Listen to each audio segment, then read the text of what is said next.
Let's return to This Week in America. Here's your host, Rick Bratton.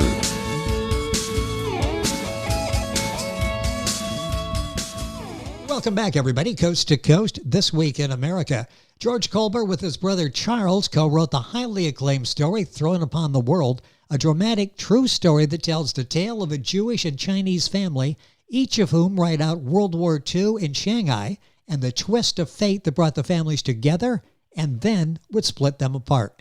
George Kolber grew up in Newark, New Jersey, found success in retail, real estate, and finance, involved with numerous philanthropies, including Holocaust awareness. Charles Kolber grew up in Union, New Jersey. He was an engineer for Fortune 500 companies, later operated a family-owned business with his wife, Krista. With me today is George Kolber, co-author of the book, Thrown Upon the World, A True Story. George, welcome to the program. It's great to have you with us. Rick, thank you. Thank you for seeking me out and having me on your program. Well, this is such an interesting story, and I'm really looking forward to talking about it on the program today. I mentioned a true story. Let's go back and talk about, first of all, why you decided to write this family story. Well, Rick, my brother and I think it's an important story, and we decided we couldn't wait any longer to tell it as we're getting older and older. While there are many stories of Jews escaping the Holocaust, few people know that 20,000 European Jews escaped the Nazis seeking refuge in Shanghai. Most Americans don't even realize that World War II, the Japanese were at full-out war with China. That is why so many Chinese also found refuge in the ghettos of Shanghai. You know, and this is interesting because, this is something that I read years ago, but certainly forgotten, and it brings it home in the book, Thrown Upon the World. With us, the co-author, George Kolber. Of all places in the world, why go to Shanghai? Well, Rick, for the Jews, it was the only place in the world they could go since there was no visa requirement. Nearly all the countries in the world just refused to allow the Jews in. In fact, in July 1938, there was a gathering of over 30 countries in Evian, France, to discuss the, quote, problems of the Jews. After 10 days of conferencing, absolutely nothing was accomplished. It seemed that no country wanted to be bothered with the Jewish problem, always offering excuses like social and economic problems. You should know that the Kolber family was granted visas to go to Argentina, which was withdrawn right after the Evian conference. So Shanghai was now the only place left for them to go. Where exactly was your family from? And again, how did they get to Shanghai? You know, our well-to-do Austrian family lived in Vienna in 1938. Just at that time, the pogrom against the Jews, known as Kristallnacht, was literally at their doorstep. They were fortunate to be able to escape to Shanghai, as they just got out by the skin of their teeth. Since the Kolber family operated a sewing factory, my grandfather was able to crate his sewing machines to be shipped. He was also able to conceal some valuables in those crates, and then with his sons, they took a passenger ship from the Trieste to Shanghai. But the real drama befell my grandmother and her daughter when they escaped the Nazis. Instead of going by sea, and we don't know why they chose sea except that we were afraid that my grandmother may have been seasick, they took a land route. The plan was to first go to Moscow, where they would board the Trans-Siberian Railway, and then would continue into Japanese-occupied territories via the Trans-Manchurian Railway. But, Rick, you know the saying, even the best-laid plans. Exactly, yes. First, they crossed into Poland. Nazi border guards shook them down for valuables. Even worse, the Japanese would later imprison them before allowing them to proceed. You see, the Japanese didn't understand what the red J appearing on the passport meant. Since Nazis wanted to identify all the Jews, they had a red J emblazoned on the passports. Imagine, every time my grandmother and aunt were stopped, they couldn't know if the Japanese would send them back to the Nazis, be held captive, or allowed to proceed. Rick, their planned 2-week journey to Shanghai took 45 days.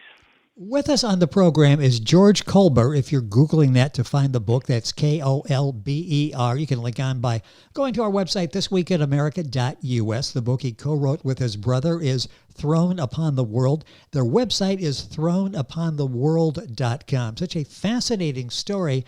I take it a Chinese family also escaped to Shanghai. Exactly how did that come about? My grandfather's family was wealthy and very politically powerful on a national level. He was the equivalent to a governor here in the United States. Also, he was China's commerce secretary for a period. He was recognized for his philanthropy and for fighting opium dens he thought were ruining his country. His family's large ancestral estate got burned to the ground just before the Japanese reached his family. The Japanese were brutal to the Chinese people, probably as merciless as the Nazis were to the Jews. Talk about Shanghai at that time. What was it like there? Rick, it was culture shock, especially for the Jews. They faced extremely hot and humid temperatures, language barriers, extreme poverty, rampant disease, near starvation, disastrous sanitation. There was no sewage systems in many places, housing shortages, often 10 persons lived in a room, and scant employment and hyperinflation. It was tough. And this, I believe, is where your father and mother met. Talk about that, how that came about, and then we'll talk about some of the situations that had caused. Sure. My mother played the piano, and my father played the violin. They were really very good, and I would even say exceptional. They met at the Shanghai Conservatory of Music when they were paired to play for a recital. Well, you know, music has a powerful way of bringing people together. And in this case, that's exactly what happened, isn't it? You bet, yeah. Now, this would have been an interracial romance. From what I recall, wasn't that frowned upon at the time? Oh, certainly. While Jews and Chinese like doing business with each other, socializing or having any kind of romantic relationship was simply forbidden. Because of that, they kept their romance a secret. But then after my mother got pregnant, they kept their secret impromptu wedding from the families. Later, my father would be disowned by his Jewish family, and my mother was disowned by her Chinese family. Just amazing. And the story that's told in George's book, Thrown Upon the World, a true story written by George Kolber and his brother Charles. Our website is thrownupon.theworld.com. You can link on directly by going to our website, thisweekinamerica.us. So if I'm following the story, this means you and your brother are children from this marriage. Yeah, there were 4 boys born to this marriage, including Charlie and me. The first child, Harry, was named after Harry Truman, and he was born in Shanghai, and the rest of us were born in Austria. You know, it's a fascinating story in Shanghai, deplorable conditions at the time. How did you get from there to the United States? Well, everybody was anxious to get out of Shanghai after the war, especially they were concerned about the communists coming and obviously the culture shock. So my mother and father first relocated to a displaced persons camp in Austria. In the book, we describe the life in these camps, which was rather grim, especially for our mother. Being the only Chinese person, she was socially isolated for years, even by the Jews. It was worse as her husband would be gone for long, long periods of time. Then, like most all refugees, they tried to get to the United States. The United States was the golden ticket for everybody. That opportunity came in 1952. But my father came only with me and my 2 brothers. He abandoned his wife in Austria while she was still pregnant with the 4th child. Okay, now let's go back on that a second. A pregnant wife, he abandons her to come to the United States. Talk about that. Yeah, Rick, it's really sad but true. He not only abandoned them, but after he got to the United States, he abandoned my brothers and me too. We were forced to be placed into Jewish foster care systems. Our father was outwardly charming, very charming, but underneath it all, he was just a terrible human being. It's really a story that has to be read to be fully understood.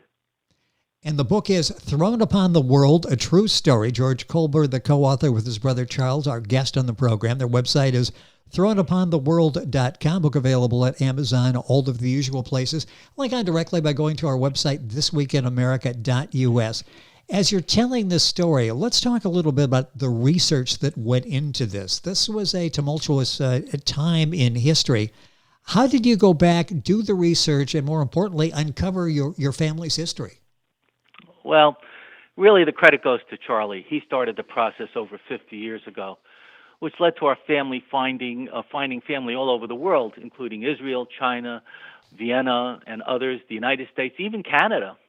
And now with DNA testing, we even find out more today. It's amazing what happens when you start pulling the string. And Charlie's still pulling the strings. But I suggest to all the listeners, when you start digging down, you'll be surprised at how much you can find. And maybe you folks would even want to write your own books. That's interesting because as you're talking about, you're thinking, and I'm sure people are thinking at home, I wonder with my family, all the story that I've never really taken the time to look into and the satisfaction you get of knowing that story. In fact, let me ask you, in doing the research and filling in the blanks, you knew the basic story. What has that meant to you and your brother to have this complete family history? Well, we never wrote the book for commercial reasons. We agreed from the start that the purpose was telling an important story and leaving the legacy for our children. I can say that we're satisfied that the book is doing well. We're happy.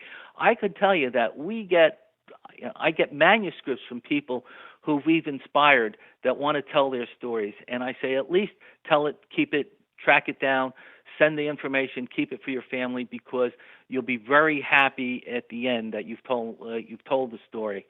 I get phone calls, I get emails, I get everything about people who are just satisfied that they did that. So what can I say? But your listeners, take heart. They all have stories.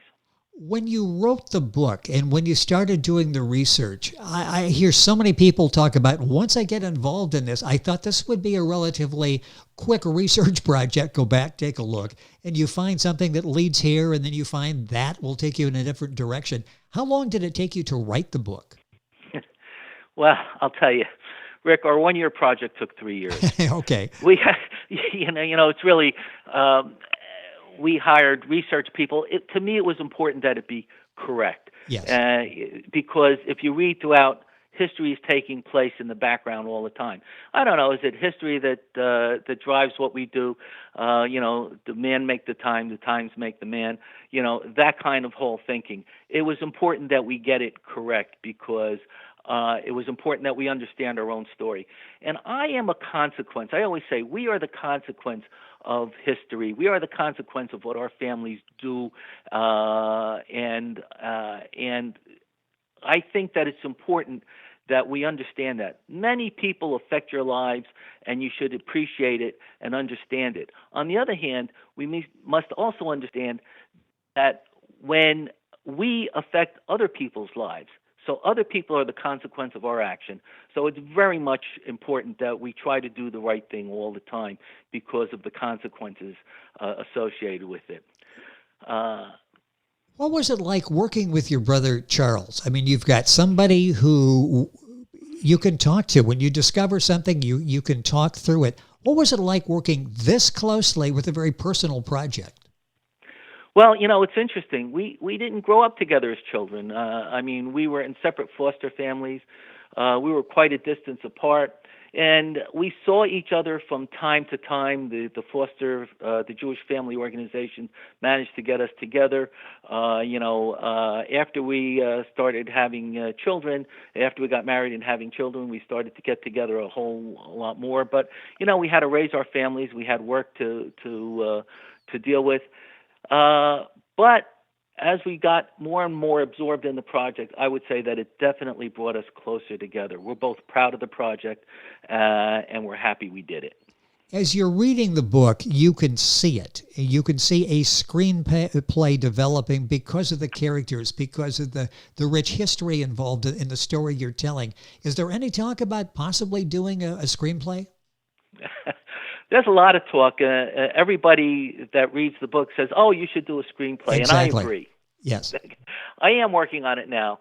But if any of your listeners out there are interested in helping, hey, please contact me through our website.